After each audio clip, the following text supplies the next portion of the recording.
For as long as I can remember, I have always loved summer.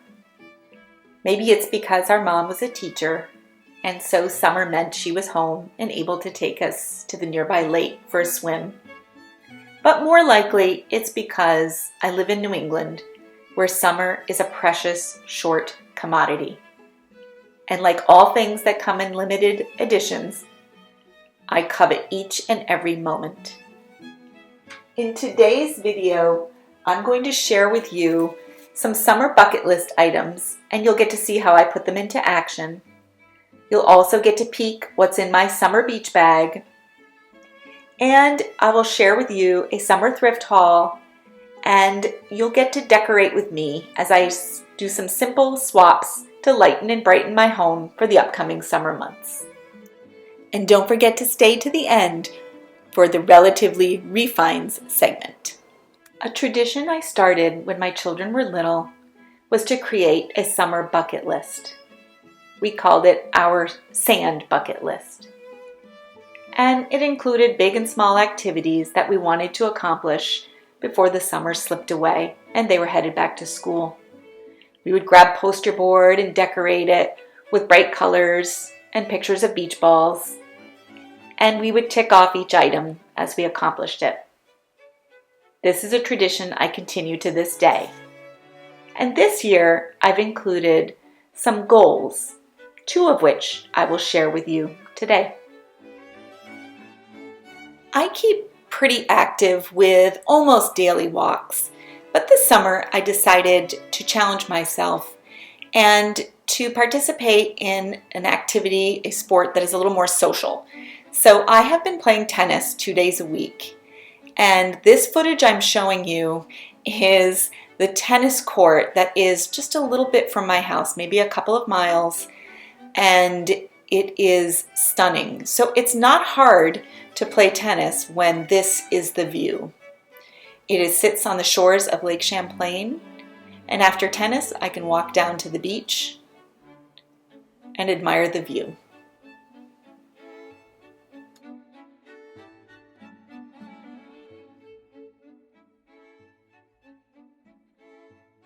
I still do enjoy my walks, and on this particular one I had to stop and admire this beautiful spirea plant because growing up we had a gorgeous spirea bush in our front yard, and my sisters and I would affectionately refer to this as Barbie's bridal bouquet.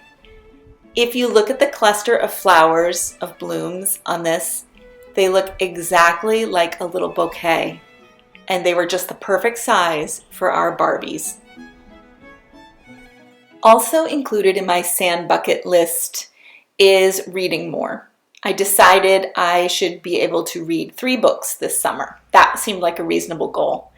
And while I love the idea of curling up after a long day outside with a good book at night, I usually get about 2 pages in and fall asleep.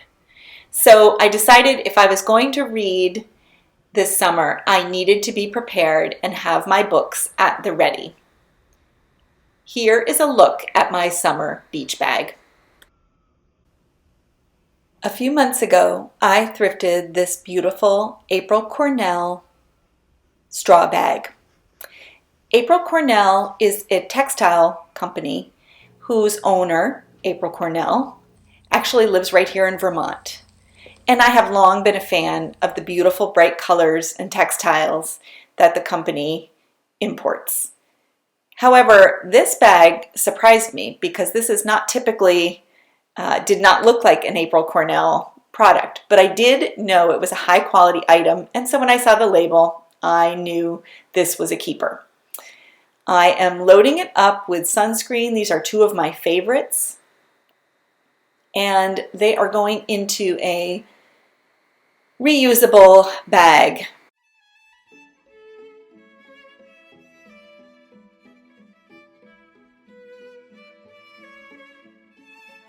There go the tennis balls because you never know. And I am also including my 3 books. These are the 3 books that I have decided to tackle this summer. Killers of the Flower Moon. I'm about halfway through this one and it's fantastic. I am a nonfiction reader and that is a nonfiction story. Barbara Kingsolver is my favorite author, and I picked all three of these books up at various places. They were all pre-loved. Two of them I actually got at there's a little stand by the tennis courts that has free books, take and leave. And then the Colleen Hoover book I actually picked up for $1 at the thrift store. This is one of my favorite shirts. It is very light and perfect for the beach. It was thrifted for $1. It is from the brand Lunch Lounge Beach. I'll actually insert the actual name of it, but it is stunning. It is so comfortable and lightweight, and it provides sun protection. And speak of sun protection, I like a visor. It's great for tennis. It's also great for laying in my lounge chair because I can lean back and I don't have to worry about the brim. And yes, you need sunglasses. These are bonus sun readers. So I highly recommend these. I got them at Costco and they came in a multi-pack. So I can stash a pair of these everywhere. But there's my beach bag with all the items I need. Now, of course, I would take a water bottle, but this is going to stay in the car. So as I leave, I will fill a water bottle. And then just to make it pretty and, I don't know, add some color, I am tying this thrifted scarf in my favorite color of pink.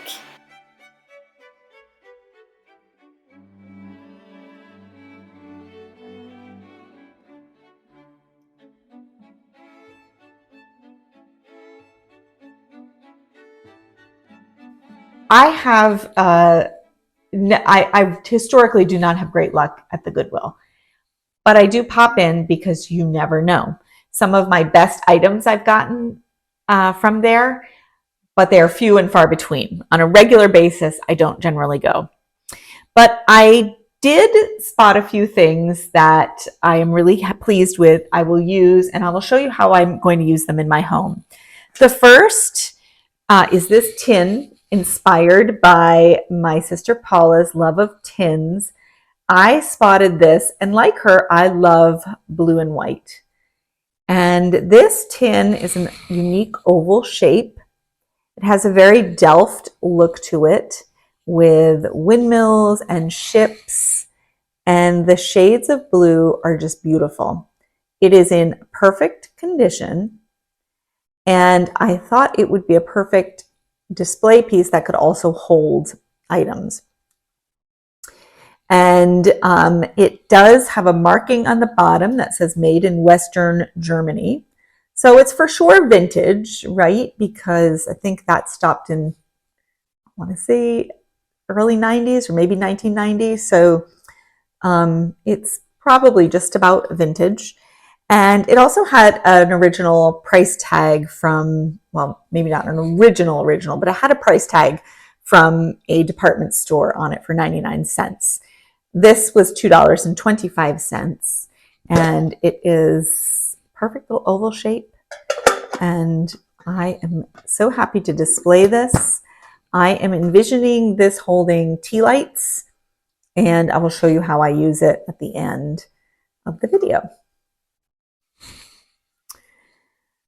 I also spotted this vase from about a mile away. I just thought it was a classically beautiful vase. I loved the look of it. I spotted it, loved the black and white, and I thought, I think that's Laura Ashley. It was not.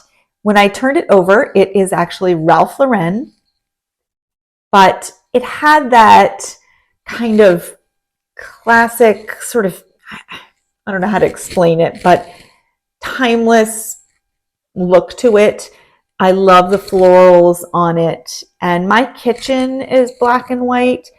I'm envisioning this with a gorgeous magenta peony in it, or some very brightly colored flower to really showcase the flower.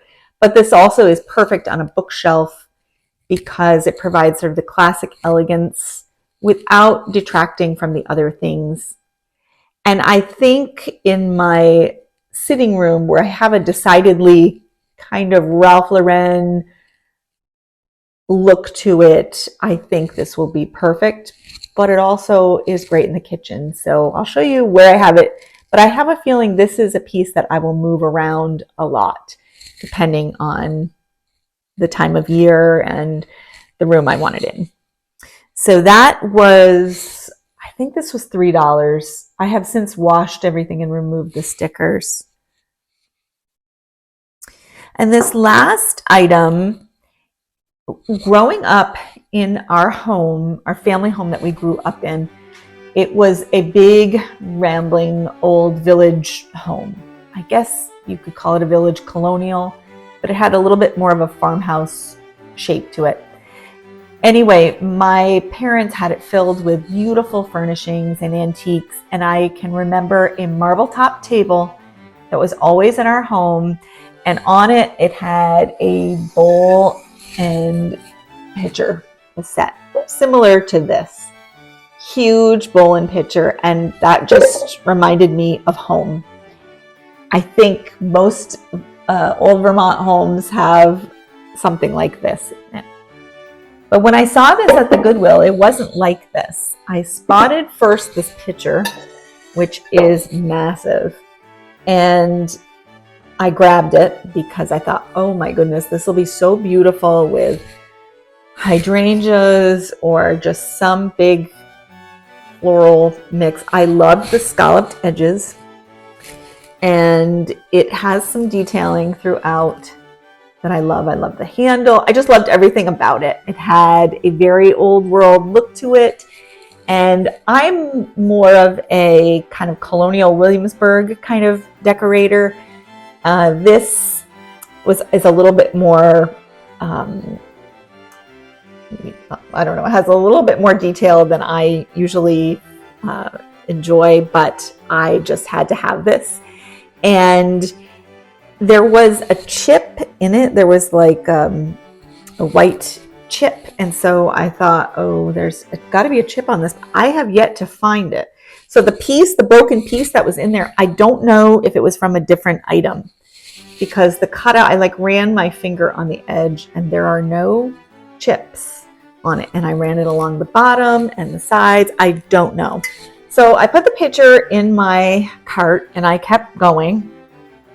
And then a little bit later, I saw this was marked $6, and it's huge. I wanted to film myself holding this so you could see the scale of it, because by just filming it, it's hard to tell the scale, but it's huge. It is Meakin. It made in England, and it is marked J&G Meakin. And the bowl is what I spotted next on another aisle. So when you're at thrift stores, and I think they separate items, and they not only separate them price-wise, but sometimes they're just in different aisles. So this bowl goes with it. It has the exact same back stamp, the J&G Meakin, made in England. It has the same scallop detail. It has the same sort of, I know you can't see it in the video, but it has like a little swag detail on it. And this also has no chips in it. And it really doesn't even have crazing. So this is in remarkable condition. And they go together. They were marked separately. So the bowl was $4 and the pitcher was $6. So for $10, I got a beautiful piece, but more importantly, I got some nostalgia. It really, if I find a marble top table, I'm going to have to get it to recreate kind of what I had growing up. But as soon as I saw this, I was instantly brought back to my childhood home, and I'm so thrilled to have this.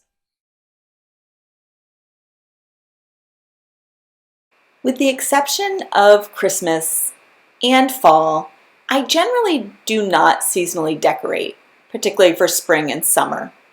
I prefer to tastefully swap out some items such as candles and textiles, and then use fresh flowers or herbs to decorate for the spring and summer season.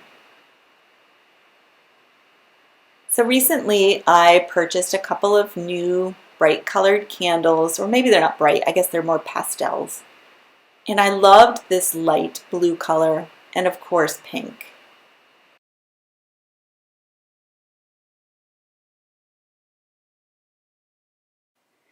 Previously on this hunt board, I didn't have any textiles, no table runner, but I thought this pretty light blue, kind of robin's egg blue checked table runner brightened it up instead of just the heavy or darker wood. And I pulled out, I have a set of 4 napkins, and I loved how they matched those blue candlesticks. So by just swapping out the candlesticks and the textiles, I think it creates just a nice, bright, airy feel. And yes, I probably should iron that, but I didn't. I'm going to put that pretty tin that I recently purchased at the Goodwill over there. It is filled with tea lights and metal flower frogs.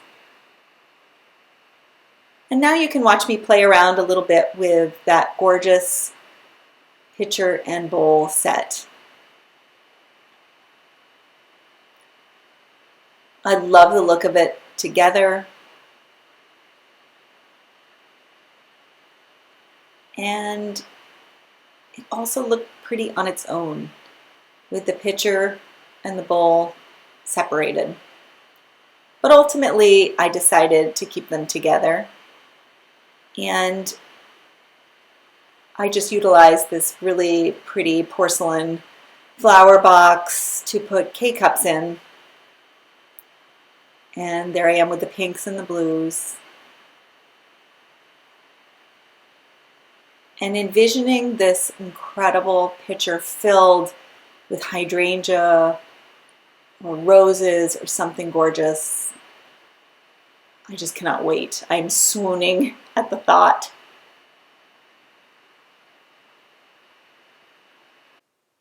Here is a glimpse at my kitchen table. I am swapping out the pink candles for the beeswax candles that were there. And I swapped out this gorgeous tablecloth for the runner that was there. This tablecloth, incidentally, is April Cornell. And I just love the bright colors. I'll see how long I leave it there. I may put it on my outside table. But I'm loving these colors right now. And I'm playing around with the bowl and pitcher on my kitchen table. So I have a lot of options with this piece. And I always say, you know you've purchased the right piece when no matter where you put it, it looks beautiful.